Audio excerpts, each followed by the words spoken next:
ദാവീദ് കാട്ടിനകത്ത് കിടന്നു. അവനെ നാട്ടിൽ കൊണ്ടുവരാൻ വേണ്ടിയിട്ട് അവൻ്റെ കഴിവല്ലായിരുന്നു, അവനെ സപ്പോർട്ട് ചെയ്ത് കൊണ്ടുവരാൻ വേണ്ടിയിട്ട് അപ്പനും ഇല്ലായിരുന്നു, അമ്മയും ഇല്ലായിരുന്നു. വചനം പറയുന്നെന്ന് പറഞ്ഞു കഴിഞ്ഞാൽ അപ്പനും അമ്മയും എന്നെ ഉപേക്ഷിച്ചിരിക്കുന്നു എന്നാണ് ദാവീദ് സങ്കീർത്തനങ്ങളിൽ കൂടെ നമുക്ക് വെളിപ്പെടുത്തി തരുന്നത്. എന്നാൽ ദാവീദിനെ മുന്നോട്ട് പോകാൻ വേണ്ടിയിട്ട് പ്രേരിപ്പിച്ച ഒരു ഘടകമുണ്ടായി. ഗോലിയാത്ത് വന്ന സമയത്തും ഗോലിയാത്തിനെ തകർക്കാൻ വേണ്ടിയിട്ട് ദാവീദിന്റെ ഹൃദയത്തിനകത്ത് തോന്നിയ ഒരു ഘടകം എന്തായിരുന്നു ചോദിച്ചു കഴിഞ്ഞാൽ, ദാവീദിനെ മുന്നോട്ട് പോകുമാറാക്കിയത് കാട്ടിൽ കിടന്ന ദാവീദിനെ ഒരു രാജ്യസ്ഥാനത്ത് കൊണ്ട് എത്തിക്കാനുള്ള ഏക കാരണമെന്ന് പറയുന്നത് അവൻ്റെ കൂടെ ദൈവമുണ്ട് എന്നുള്ള വെളിപ്പാടായിരുന്നു. ആമേൻ. ഞങ്ങൾ എത്ര പേർക്ക് മനസ്സിലായി?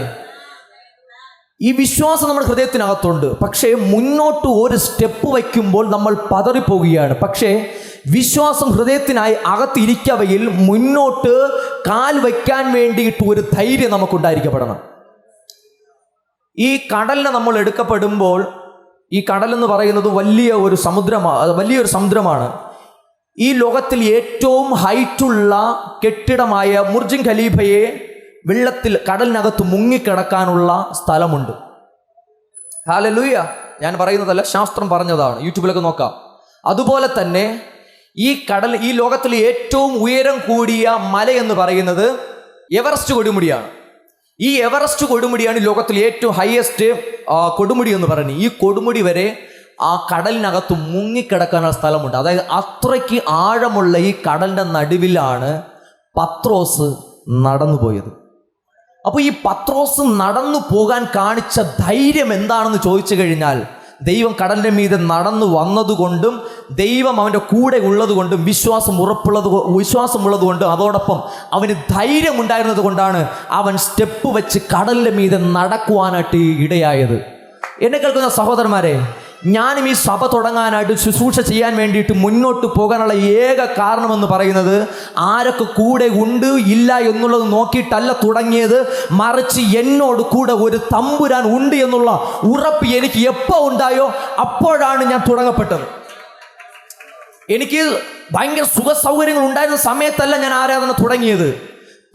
തകർന്നു വീണ് ഉടഞ്ഞ് നിലം പരിചായി കിടന്ന സമയത്ത് പറഞ്ഞതാണ്, ഞാൻ നിന്റെ കൂടെ ഉണ്ടെന്ന്. ഇന്ന് പകലിൽ ഞാൻ ആ വാക്ക് നിങ്ങളോട് പറയാണ്. തകർന്നിരിക്കുന്നവർ ആരെങ്കിലും ഇതിനകത്തുണ്ടെങ്കിൽ, ഉടഞ്ഞിരിക്കുന്നവർ ആരെങ്കിലും നിങ്ങൾ ഇതിനകത്ത് എൻ്റെ ശബ്ദത്തെ കേൾക്കുന്നുണ്ടെങ്കിൽ, ഇന്ന് പകൽ വ്യക്തമായിട്ട് വിളിച്ചു പറയാണ്, നിന്നോട് കൂടെ ഒരു തമ്പുരാനുണ്ടെങ്കിൽ ലോകത്തിന് ഒരു ശക്തിക്കും ഒരു ആഭിചാരത്തിനും ഒരു മന്ത്രവാദത്തിനും തൊടാൻ കഴിയുകയില്ല. ആമേൻ. ഒരു തമ്പുരാൻ എൻ്റെ കൂടെ ഉണ്ടെങ്കിൽ, ഒരു പരിശുദ്ധനായ ദൈവം എൻ്റെ നിങ്ങളെ കൂടെ ഉണ്ടെങ്കിൽ നിന്നെ തകർക്കാനായിട്ട് പറ്റുകയില്ല. ഈ മോശ ഇസ്രായേൽ ജനത്തെ ഫറവോന്റെ അടിമത്തത്തിൽ നിന്ന് പുറത്തു കൊണ്ടുവരാൻ കാണിച്ച ധൈര്യം എന്ന് പറയുന്നത് എന്താണെന്നറിയാമോ? വലിയ സൈന്യം കണ്ടിട്ടല്ല, ഒറ്റയ്ക്കാണ് പോയി വിളിച്ചുകൊണ്ട് വന്നത്. ഫറവോന്റെ സൈന്യത്തെ തോൽപ്പിച്ചുകൊണ്ട് വിളിച്ചുകൊണ്ട് വരാനുള്ള ഏക ധൈര്യം എന്ന് പറയുന്നത്, എന്നോട് ദൈവം പറഞ്ഞതുകൊണ്ട് ഞാൻ ചെയ്യുന്നു.